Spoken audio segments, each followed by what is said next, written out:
And it kind of makes sense to me, and it's kind of in keeping with my understanding of Yeshua, was that he was also indignant about the animals being used as sacrifice. He didn't agree with it. He thought he felt that it was abominable sort of thing.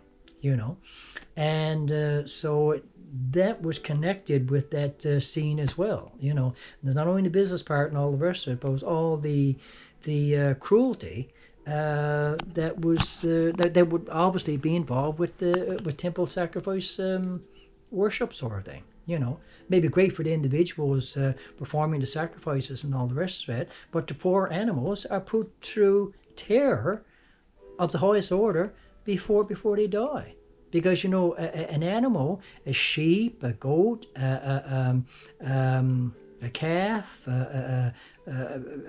most types of birds and all the rest of it sort of thing, whatever they would have used for their sacrifices sort of thing, they know when they're going to die. They know when they're about ready to die, and most animals, almost every animal out there, can feel fear and they can feel terror, and they know the moment just before they're about ready to die that something terrible is going to happen to them, and it gives them a sense of terror sort of thing. So this would have had to have existed like non-stop for however long this system was in place, up until his time.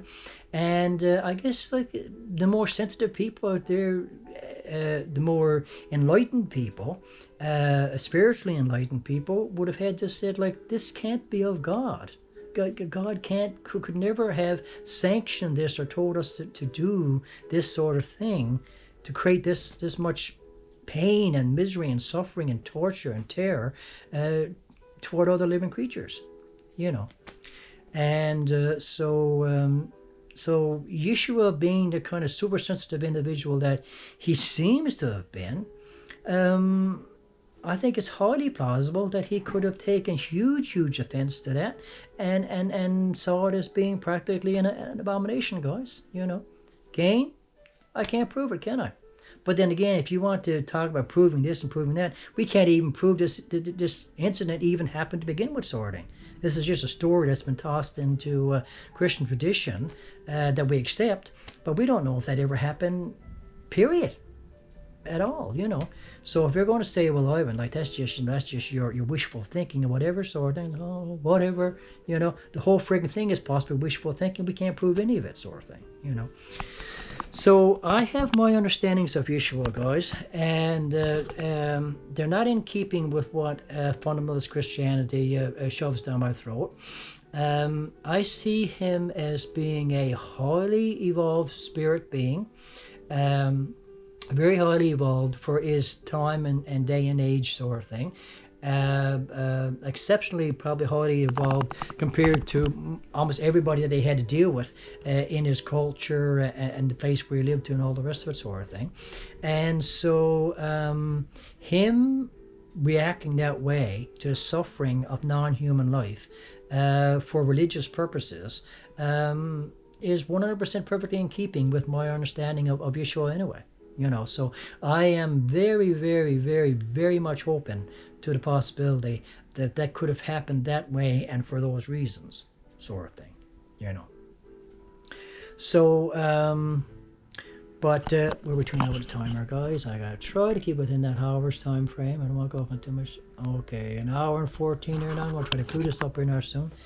So, I think we'll probably end off here with this here now, guys, and try to go a little more deep into it in another conversation. Is that right now, currently, my feeling is with almost 100% certainty now, guys, that Yeshua himself was an Essene. He wasn't a part of the temple worship setup sort of thing. Yes, I mean, maybe he did go to the temple periodically, maybe he prayed, maybe he gave talks or whatever sort of thing, but I think the bulk of Yeshua's worship as such was done out in the out in the open, out in the wilderness, out in the wilderness lands, the fields, the hills, the valleys, wherever he could find a spot to stop and pray. And guys, this is something else too. I'm convinced that Yeshua meditated as well. Okay, this is something else that is a big ooh, like people get all the heebie-jeebies, when you say, that meditation was a part of early Christian worship and practices and so on. I have long sensed and long believed that along with prayer, meditation was a very, very big part of Jewish worship, Jewish practices and so on, a form of meditation, and it incorporated itself into the first original forms of Christianity, sort of thing, And I suspect that Yeshua meditated constantly, along with praying. He meditated as well. And so wherever he could find a place to go off to by himself to do this sort of thing and so on, that was his cathedral, that was his temple, that was his place of worship. The great outdoors. You really can't get any better than that, to be honest with you. It's God's cathedral anyway. It's God's temple anyway, sort of thing. And so once word got around about this individual and the way he lived and the way he taught and all the rest of it, I guess people gathered around. I think he seems like he had great charisma as well. Like people were just naturally drawn to this individual. Like he had that way about him. He had that charisma about him that you just wanted to be in his presence. You wanted to listen to him. You wanted to learn from him. He just exuded that way about him, guys. There's a sense I get about him as well. But this was all also a part of it because of the fact that he was quite likely an Essene himself. He was a part of this religious community that opposed the temple practices and temple sacrifices and all the rest of it, sort of thing. This is why this is what tradition records this. Now, always at the religious leaders, the Pharisees, Sadducees' throats all the time. They had his throats, always at odds and all the rest of it. Well, this is recorded as well within what we're discovering about the Essenes themselves. There was always conflicts between the Essenes and the temple Jews. That system, sort of thing. So again, it just sort of indicates to me that it's quite likely, almost certain, that Yeshua himself was quite likely an Essene. Well, if he was an Essene, then it is almost absolutely certain that his entire family were Essenes as well. It was that tradition, that cultural, because the Essene movement, guys, what I've been able to understand so far is that it existed for roughly a 500-year time frame. So it would have existed for some 200 to 300 years, I think, before Yeshua's time.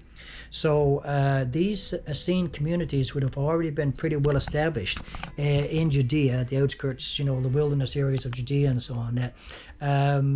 By the time Yeshua came on the scene for several hundred years. And so you probably would have already had fairly well established Essene groups and Essene communities that had been several generations Essene by that time. So there's nothing to strongly say that to deny that not only was Yeshua an Essene, but like I said, his parents, his entire family, and several generations of his family as well, coming from that religious Jewish community, sort of thing. So that's where I'm going with that right now, and my hunch is my perspective on that as well. And a number of people have said John the Baptist, his cousin John the Baptist, what we believe to be a Yeshua's cousin, very much was quite likely in a scene, because everything about his life, what tradition has passed down to us, screams that pretty much that he was living an Essene type of lifestyle. So, it's like, if you want to get beyond dogma, guys, if you want to get beyond religious brainwashing and just kind of like just read and research and think and meditate and contemplate and just go through all of this stuff from just a very logical, rational perspective sort of thing. And like I say, put all the religious brainwashing to one side for a bit. You start coming up with conclusions that make sense. I mean, they go against the dogma massively, but they make sense, And so this is where I'm going now with my understanding of this individual. And all of the things that we believe were miracles of his as well. I hope I'll get into this in this video right now. But there could be possible explanations for that as well, guys, because some of the material I've come across so far suggests that some of these Essene groups, communities, they preserved knowledge that go way, way back into ancient Egypt and ancient Persia and the Near East and all the rest of it, of secret knowledges, secret technologies, we'll say, if you want to use that term kind of thing, practices not known to made known to the average person around sorting, because the intellect of the people at the time wouldn't have been able to, as pretty much as it is nowadays as well, because it seems like certain things never change. The intellect of most of the people around at the time wouldn't have been able to accept it, wouldn't know how to accept it. So it had to been kept for certain select people that were knowledgeable enough and enlightened enough and spiritually advanced enough in their person, their persona, their sense of self or whatever, to be able to handle these things and accept these things. So things that were attributed to Yeshua as being out and out miracles could very well have been just secret healing knowledge that these Essene groups had. Maybe they had knowledge of knowing how to work with energies and all the rest of it sort of thing, that they knew how to manipulate and all the rest of it, that would seem miraculous to the people around at the time sort of thing. So again, can't prove it, guys, but I'm just, everywhere where the information is taking me is where I'm willing to go to put together a more complete picture of this individual that most people don't seem to want to bother to do, because they get bits and pieces here and there, but they throw out anything that goes against their religious dogma. And just, well, it was a miracle. It just proves he was the Son of God. This proves, that he was God in flesh and all the rest of it, And it could prove any number of other things too, see, guys. If you're willing to open your mind and open the doors to those possibilities, these alternative possibilities. None of it takes away from this individual. This is the thing that I wish religious extremist people that venerate this individual so much would understand, is that if you come to a point where you stop seeing Yeshua as God in flesh, but see him as a very highly advanced spiritual being with tremendous knowledge and insight, who learned a tremendous amount throughout his lifetime. He could very well have been a very bright individual naturally. Could take in information quickly, easily, retain it, and know how to use it well when the situation called for it, sort of thing, And but all this just makes it more fascinating, more interesting, makes you want to delve in even more to try to discover who this individual was, what he was about, how he was able to have the kind of impact that he was able to have on the world, to this very day. 2,000 years later, sort of thing, And so these things, when you explore them and you open yourself up to the possibility of them, it just makes them so much more relatable. Like, you can relate to him more, If you say that he was God in flesh and he had all these supernatural powers not available to the average person, all the rest of it sort of thing, you can look up to him, you can venerate him and whatever, but you can't relate to him the same way.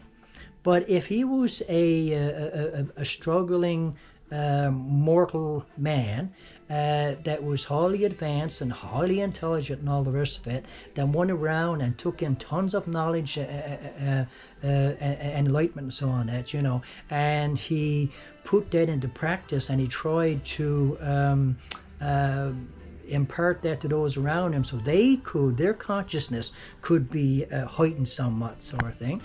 That makes him so much more appealing, guys. That makes him so much more intriguing. That makes him someone that you just want to know more and more about, because like wow, like if he was this way, I want to know more of this. I want this individual is fascinating, you know, because it also opens up the doors to the very distinct possibilities that any of us can be the same kind of person, guys, you know.